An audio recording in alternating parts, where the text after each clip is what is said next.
Righto.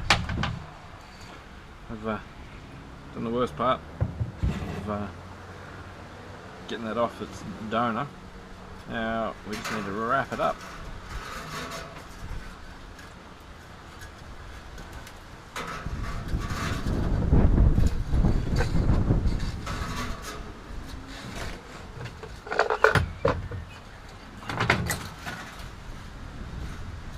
This is element wire. It's going to get tangled up in everything you can imagine in the process, and you have to try and keep it straight.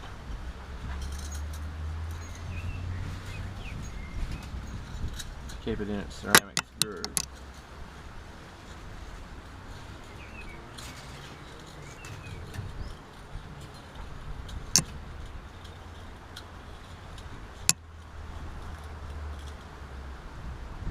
And we've run out, which is an issue.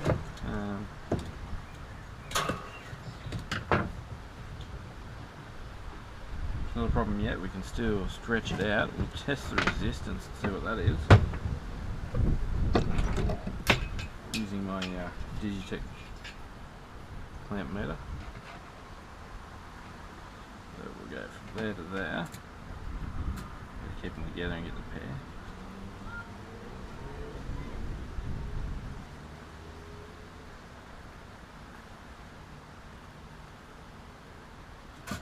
Okay, 30 ohms. Quick bit of maths, not in my head because I'm not that quick today. 240 divided by 30. 8 amps. Yeah, that's alright. It's about 2000 watts. We can deal with 2000 watts, it's fine. It's obviously not as powerful as it was before, but judging by the way it keeps blowing elements, I'm tipping it shouldn't be that powerful to begin with. Right, so it'll unwrap itself. Now what we're going to do is stretch it. So you can see how tight it is to begin with. And you're just going to open it up.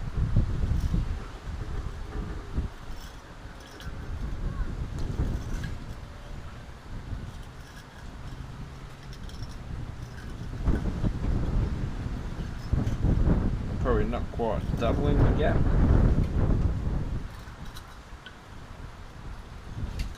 But it's definitely substantially more. Just got to remember, because you're twisting, it's going to just keep twisting the element up, making a mess.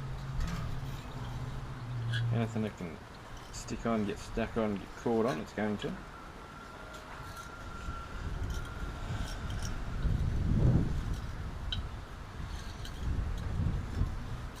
You're not going to really know until you're done how consistent you've made this. Being a piece of element wire, it's not going to be the same all the way through. As soon as it's had heat applied to it, its properties will be drastically changed.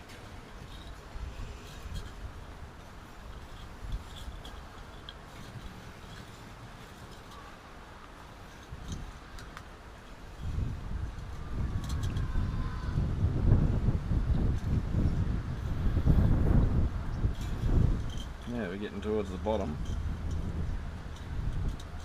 Maybe I'll leave that a bit more bunched up.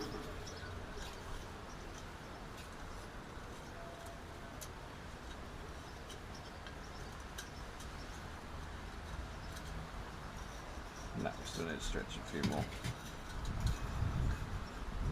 Realistically, in a furnace you want all the heat to come from the bottom. There's no point to say the more density of element you have there, the quicker it'll heat the bottom. Probably not so much, it'll get hotter, but it's going to subject the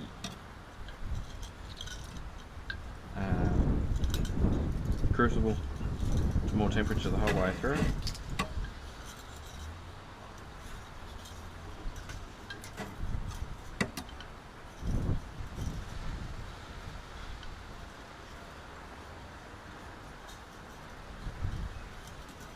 This isn't all that great. I've still got a couple of other elements in the shed we can pull apart and make something out of.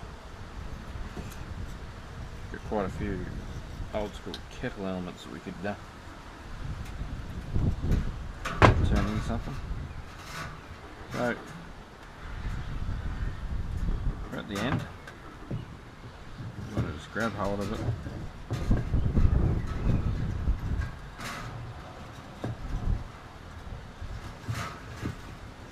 Straighten a good quantity of it out. Once you've got a decent quantity of it straightened out, give that the snip. We can thread it through there. Hope you can see this. I can't really see the camera screen. It's brought too bright outside.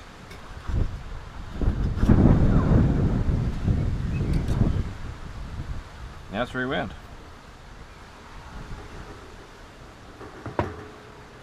So we need a big insulator back.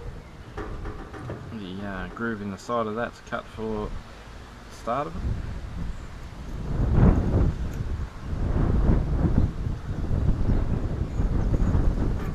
Hopefully the video is not too wind affected because you're in the waterproof case with the back door of it open. See how the insulator works? Like that.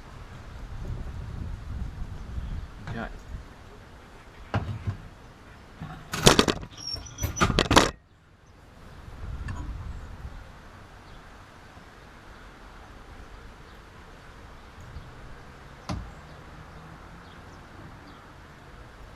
Then we need to feed. There's an internal insulator there, so I'll feed that one through. And there's an outside one here, which is what the long one's for. Once you start this part, you need to hold that up.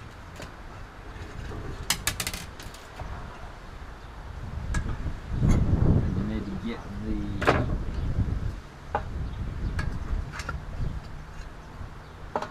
cable or the insulated tube or both at least to start and come through the hole.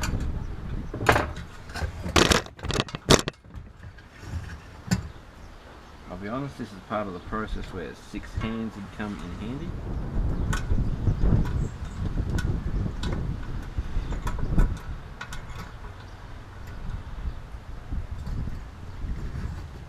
Alright, got one. Now we need to get the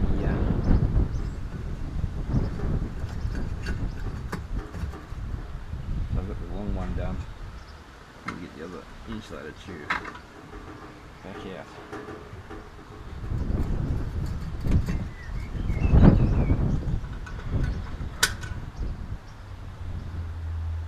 It's going in there at a crappy angle. I'll come back.